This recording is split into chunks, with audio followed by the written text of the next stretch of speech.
Tat, bahas dong tentang motor yang banyak mati di Bromo. Oke. Sebenarnya udah pernah tak bahas, tapi tak bahas lagi nggak apa-apa.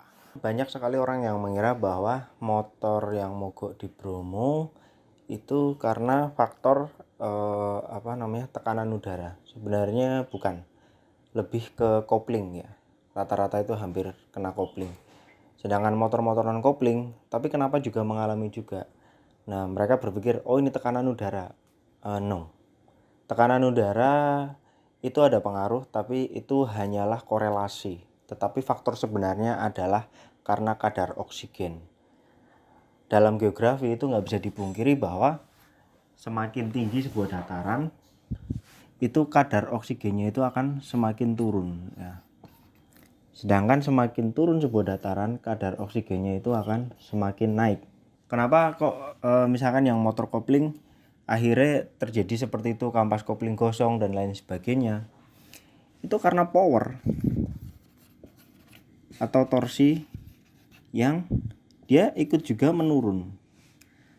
Karena power dan torsi menurun, otomatis ridernya itu dia akan sering menggunakan namanya kopling untuk mengkail RPM ke yang lebih tinggi. Sedangkan pada motor-motor non kopling, motornya itu tidak bisa digas penuh. Itu karena apa? Karena AFR. AFR ideal untuk stoichiometric itu adalah di angka sekian. Tetapi kita tahu bahwa di Matic dulu itu ada mode 1, mode 2, 3, dan 4. Yang dimana ini biasa disebut dengan settingan altitude. Pahami dulu settingan altitude itu apa yang berubah. Karena tidak mungkin settingan altitude itu yang berubah nanti adalah kompresi. Itu tidak mungkin. Pengapian mungkin, tapi kecil. Yang berubah tak lain dan tak bukan adalah AFR ini ya. Semakin rendah oksigen, maka ini AFR-nya akan naik. Ketika AFR ini naik ya, misalkan ini tiba-tiba langsung ke basah jadi 11:1, itu motornya akan berbet. Jadi digas itu dia akan susah. Nah, kemudian ini akan berlanjut ke dalam tadi itu, power dan torsi. Karena motor ini mengalami penurunan dari power dan torsi, yang terjadi digunakanlah kopling supaya si power dan torsi ini terkail oleh RPM ya, supaya dia tetap bisa nanjak.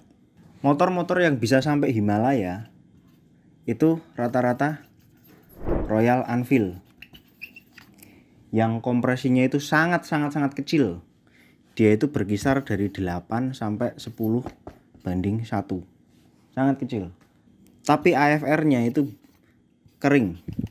Ketika AFR-nya itu kering, itu akan menyebabkan panas. Ini akan bermasalah ketika di dataran rendah. Overheat, bla bla bla, seker ngancing.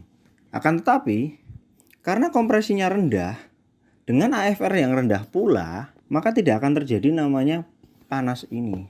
Panas terjadi tapi dalam kategori yang wajar. Jadi tidak akan mengalami penurunan performance secara signifikan. Pada Royal Enfield kita tahu bahwa rata-rata torsinya selalu lebih besar daripada powernya. Jadi dia nggak perlu RPM tinggi untuk mengkail torsi ataupun tidak perlu memerlukan power. Karena paling kayak mobil di RPM 4000 gitu ya, naik aja lenggang gitu, nggak masalah. Pertanyaan selanjutnya pasti akan selalu, apakah itu masih mungkin terjadi? Pada dasarnya harusnya untuk motor yang lebih modern, injeksi yang lebih modern itu tidak terjadi. Kenapa? Karena sekarang ECU-nya itu lebih pinter. Kenapa lebih pinter? Ada IPS, ada MAPS. Yang intinya sensor-sensor ini adalah sensor tekanan udara. Kembali lagi, tekanan udara yang dibaca itu adalah semakin kecil tekanan, semakin kecil kadar oksigen. Semakin besar tekanan, semakin besar pula kadar oksigen.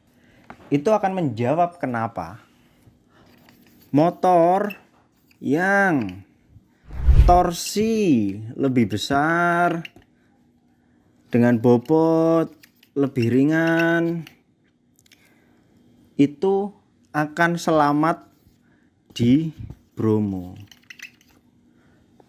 Tapi jika motor-motor ini AFR-nya basah, istilahnya set motor balap dibuat naik gunung ya, dengan kompresi tinggi, tapi powernya kecil,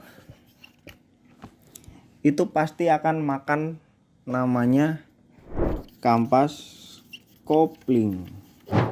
Ya, seperti itu penjelasannya. Semoga coret-coretan saya bisa kena ke otak kalian, bisa paham.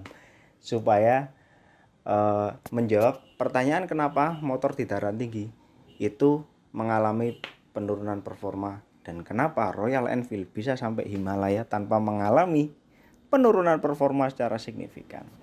Jangan lupa follow, like, comment, and share. Terima kasih.